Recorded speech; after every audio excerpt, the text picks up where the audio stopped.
Yedid nefesh havarach haman Meshoich avdecha Heretzoy necha Yarutz avdecha Kema hayah Yishtachaver Mol hadorecha Yerav loy Yedidai secha Mina haife hesuf v'chal toam. A very good Erev Shabbos Parshas Shelach to you all. Today Shabbos will start, all being well, at 8 o'clock if you make it in at the earlier time, and it will terminate. What time did we say it was terminating? 11:02. 11:02. I forgot to write that down. Apologies. 11:02. It goes out. It's very late. Tomorrow night. We are studying the third chapter of the Ethics of the Fathers. Yahrzeits for this week are as follows. Tonight and tomorrow, Debbie Grunberg has Yahrzeit for her father, Mordechai Chaim ben Yisrael. On Monday, Sue Rayner has Yahrzeit for her father, Yaakov ben Moshe Shabsi. On the same day, Brenda Ziderber has Yahrzeit for her mother. And Michelle Brown observes Yahrzeit for a great-grandmother. Sorry, that is on Tuesday. On the same day, on Tuesday, Roy Kaplan has Yahrzeit for his mother. And on Friday, David Simons observes Yahrzeit for an uncle, Yitzchak ben Menachem Mendel HaKohen. This week is, of course, a Shabbat Mevarchim, so I'm not supposed to make any Askara prayers. A little bit about the Sedra this week. It's Parshas Shelach Lecha. It's one of those stories that you sort of wish, oh, if only they had not done this, then things might have worked out very differently. But this is what happens. They are on the cusp of the land of Canaan, which was to become the land of Israel.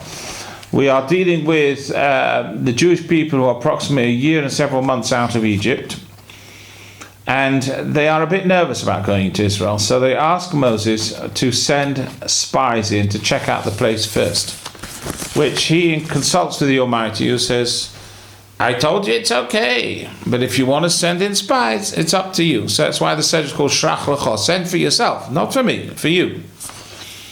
So they sent in the spies. Of those, one of them was Joshua, a second one was Caleb, and those two were different from the other 10. The tribe of the Levites did not send a spy because they said, we trust in the good Lord, we don't need any information. So these tribes went into Israel, they wandered around for 40 days, came back, but they came back with a negative report. That is to say, 10 of them said bad about Israel. The other two, Joshua and Caleb, did not. And they said that there are huge people there, the fruit is huge, they brought with them massive bunches of grapes. It took 8 people to carry one big bunch, and a huge pomegranate and a huge date. Somebody had been to Gardener's Question Time and knew how to grow these things. And they were absolutely terrified of them. They said the cities are fortified in a manner that makes them impossible. We will never be able to conquer this land. So when the Jewish people heard that, they said, Oy vey, let's turn back and go back to Egypt. At least we knew where we stood there. Of course, the Almighty was upset with them, and Moses had to go to the Almighty and to pray for forgiveness and say, look, it's only a small number of people who are making a lot of noise. We've seen that happen before. The rest, the Jewish people, I'm sure they do want to go. And he came back and he told them the following message from the Almighty. He says, look, you don't want to go into Israel, you won't go into Israel. You will die in the desert. You will wander around here for 40 years, one day corresponding to a year, and then till eventually the generation that has left Egypt will die out in the desert. A new generation will be born. The children that are already born will grow up and become adults. And they're the ones that will go into Israel, the ones that you were afraid would be vanquished. Of course, when the Jewish people heard that, they were very upset, and they decided, no, we are going to go in. When you tell them they have to go in, they don't want to go in. When you tell them you can't go in, what does a Jew want to do? He wants to go in. So they said, we're going to force our way in. And of course, they did attempt to make an entry into Israel. It failed miserably, and they were vanquished. Shortly after that, the Almighty gives us a number of different mitzvahs. It's like the whole story changes key. The Laws of giving nesachim is the second point here, which is that there are certain accompanying libations and meal offerings that have to go with every sacrifice. The third is a mitzvah of challah. Whenever you bake bread, you have to separate a portion, make a blessing on it, and it's to go to the Kohanim. Nowadays we don't give it to the Kohanim, we just burn it. But we still separate challah, as those of you who attend my wife's challah baking evenings or days or whenever she does it will testify.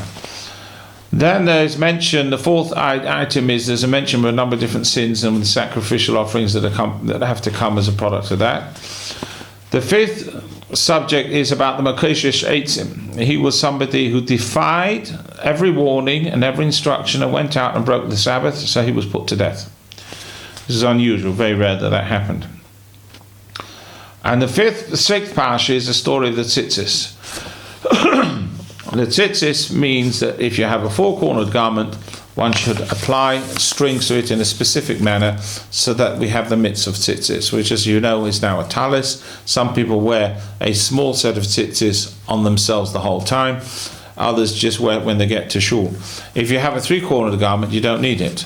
If you don't have any cornered garments, you don't need it either. But many Jews will go out of the way to buy a four-cornered garment just so they can put tzitzis in and fulfill the mitzvah. The story of the Meraglim has a number of interesting lessons. Firstly, it's an opportunity lost. If only they had listened to Moses, then they would have been within 3 days in the land of Canaan, and life would have been very different. Secondly, it was a big shame that they couldn't have not only did not have faith, they made a fundamental mistake. They said it's too difficult. A Jew never says it's too difficult not to do any of God's mitzvahs, because the very fact that God commands us to do them means that we have the strength and ability to keep them, because otherwise he wouldn't tell us to do them. You wouldn't do this even in a regular life, forget the Almighty. So you will give those people the jobs that suit their talents. You won't ask somebody to do something if you know very well he hasn't got the ability to do it. And the same thing is with the Almighty. If he gives us mitzvahs, then surely he knows that we're capable of doing them. If you don't want to do them, that's your choice. God gives you the freedom to choice. So say, I don't want to do that. But don't say it's too difficult, I can't. So if God says don't work on Shabbos, that means don't work on Shabbos. So how will I make a living? I'm sure God will work it out for you. You'll be able to find a way of doing it in the other 6 days of the week. But to say I can't, that's not a Jewish thing to do. That's not a Torah thing to do. And this is the fundamental mistake. When they came back with the fruit and they said this is the report, they did the right thing. The moment they said it's too difficult, ki chazaku mimenu, it's too difficult for us to conquer that land, that's when they stepped across the line and made a fundamental mistake. So that's a little something that we can learn from this week's Seder. Never say it's too difficult. This is all the excuse of the inclination within us that doesn't want to do what God tells us to do. So he says, it's too difficult, I can't. I can't means I don't want to. But say I don't want to. Don't say I can't. And if it seems to you it's too difficult, you'll find a way. If you want to, you can find a way. And there are many occasions when we need to do something and we're faced with obstacles and we find a way because we want to do them. That's some of the message that one can extract from this week's Sedra. By the way, the answer to the question last week was, who said incinerate them or destroy them? This was Yehoshua, Joshua, Moses' most close and devoted student, who stayed with Moses all the time. And he heard Eldad and Medad, who were both giving prophecy that Moses is going to die in the desert and Joshua is going to be the one that leads the Jewish people into Israel. And he was horrified by that message. Now these two were telling prophecy and they were correct in what they said. But he didn't like the message, did Joshua. So he went off to Moses and he says, Moses, did you hear what they're saying? Destroy them. And Moses says, why should I destroy them? The fact they're saying prophecy, I don't mind if other people are prophets. A truly righteous person doesn't mind if other people are also righteous. Somebody who is an egoist and self-centered person wants to be the only one present, and therefore he objects to other people being there as well. Moses was not like that. He was a very humble person. He says, I'm a prophet, sure. I don't mind if other people are prophets either. So that's the answer to last week's question. This week's question is, Gematria means the numerical value of a word. That is, each letter has a numerical value. And the question is, in this week's Sedra, is one word which has the highest numerical value in the entire 5 books of Moses. What is it? Nobody gave me the answer for last week. So I'm wondering if anyone can find the answer to this week's question. A little something on the... I recorded a bit of music earlier on. Part of Shabbos is to sing Zemirot. Zemirot means songs. Lomer alazing and azemerol is a cute way of saying a song.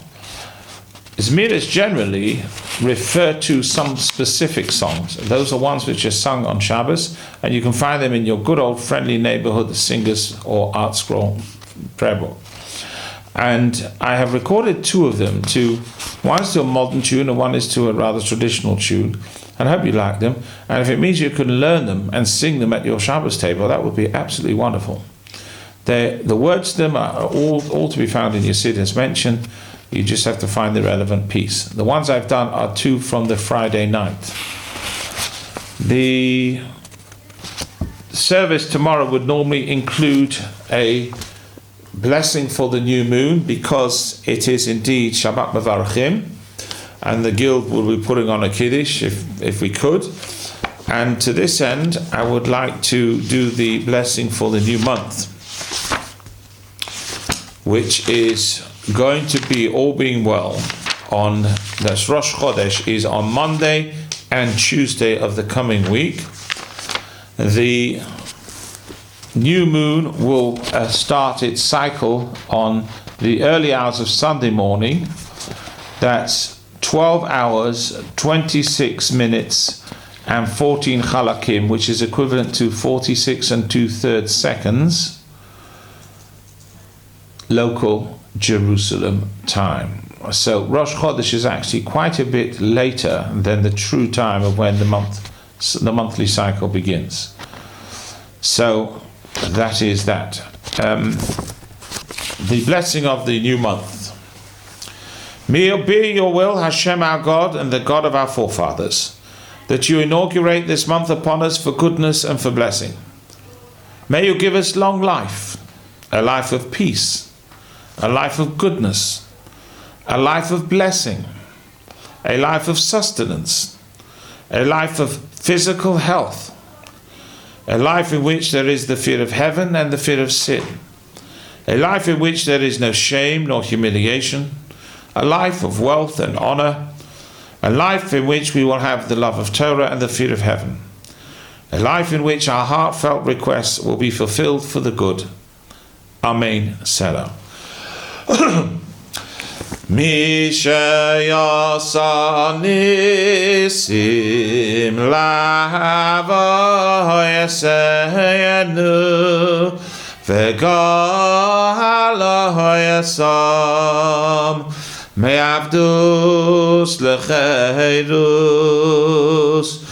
hu yegala yasanu bekodoiv v'kabetz nidachenu me'arba kanfoi saretz chaverim ekol Yisrael v'noimar amen. Rosh Chodesh Tammuz yeh b'yom hasheni u'b'yom hashlishi haba aleinu v'akol Yisrael letoyava. Rosh Chodesh will be on Monday and Tuesday. Rosh Chodesh Tammuz will be on Monday and on Tuesday, which comes upon us and all of Israel for the good. Yechadeshehu HaKadosh Baruch Hu Aleinu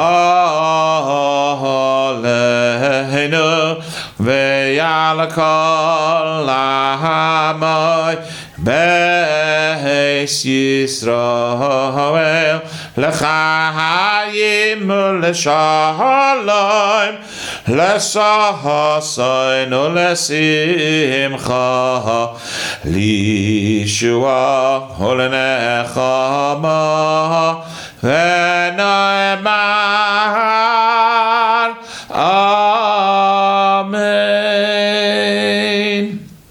I wish you all a very good Shabbos, a very good month, and we will now flow into the first two of several Zmirs. I hope to do some more in the future weeks. Two of the Zmirs that we sing at the Shabbos table. Wishing you a very good Shabbos. So this is old words, but the tune is a more modern one, but it seems quite popular.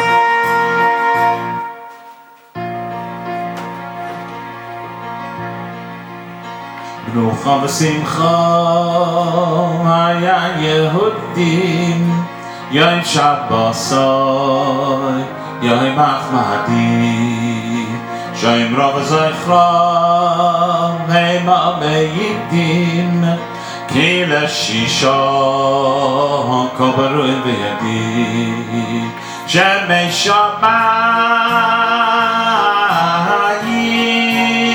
Eretz v'yamim, Hatzav amaran, Goyim v'rahamim, Tamim v'yodam, Hayas v'yamim, Ki v'ka Hashem, Surai lamim.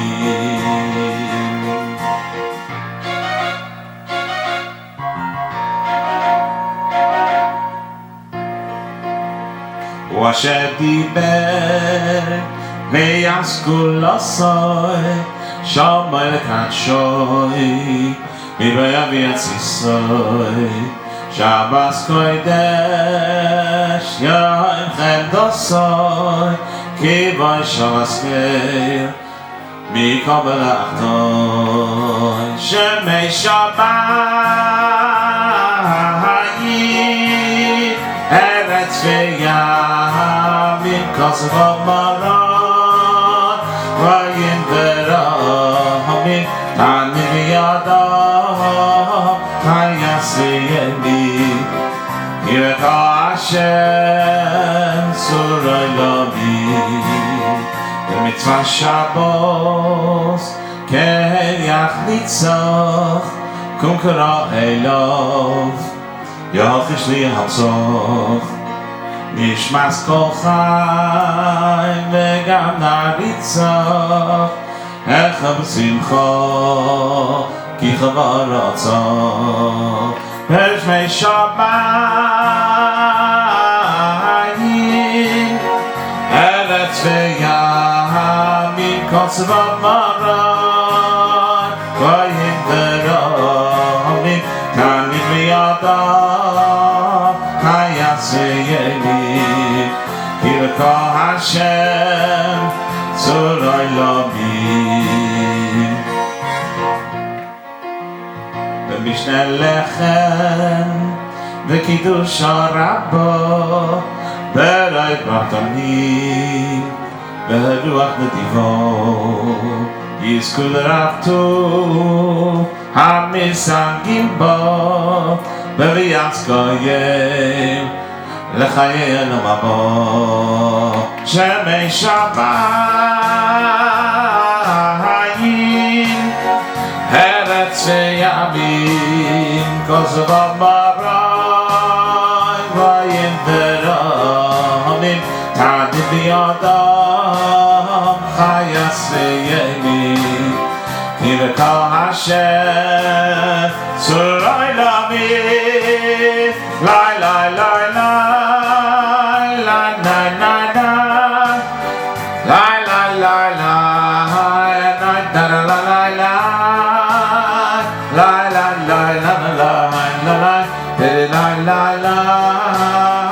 Lai lai lai lai Lai lai lai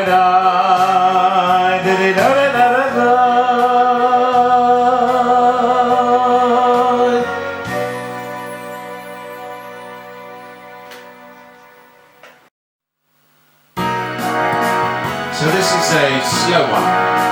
which very old tune. Go on then. Ribono Olam ve'yol mahayo Antu Malko Melech Malchayo Hayvat Gevurtech Besimhayo Shvakadomo Rahvayo Shvachim Nasad Etzafro V'ramsho Choko Kadish Dirah Kol Nafsho Yidin Kadish In V'leyenosho Levas Baro V'yafesh Emayo Haribono Olam ve'yol mahai Amtu Malko Melech Malchayo Hayvan Gevurtech Besimhai Shvakadomo Lehachvayo Nirav V'noivdech V'sakifin mochich l'mai V'zakif kefifin Lu yichyevar Shvin alfin L'yeyel Gevurtech B'chush benayo Ribono Olam ve'yol mahai Amtu Malko Melech Malchayo Hayvat Gevurtech Besimhayo Shvakadomo Lehachvayo Elekron Dilei Yekadu Revuso B'loik Yasonoch Mipumar Yevoso V'yapek Yasamech Migoy Goluso Amechti V'chad Mikol Umayo Ribono Olam ve'yol mahai Amtu Malko Melech Malchayo Hayvat Gevurtech Besimhayo Shvakadomo Lehachvayo Mikdash Echtum L'kodesh Kudshi Asadi Ve'yachton Rochim Ve'nafshim Yezamru Loch Shirin Ve'rachashim Miroshvay Karto Deshufrayo Ribono Olam ve'yol mahai Amtu Malko Melech Malchayo Ribono Olam ve'yol mahai Amtu Malko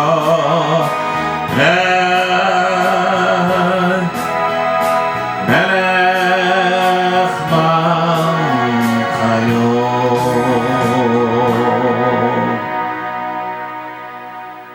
Good job.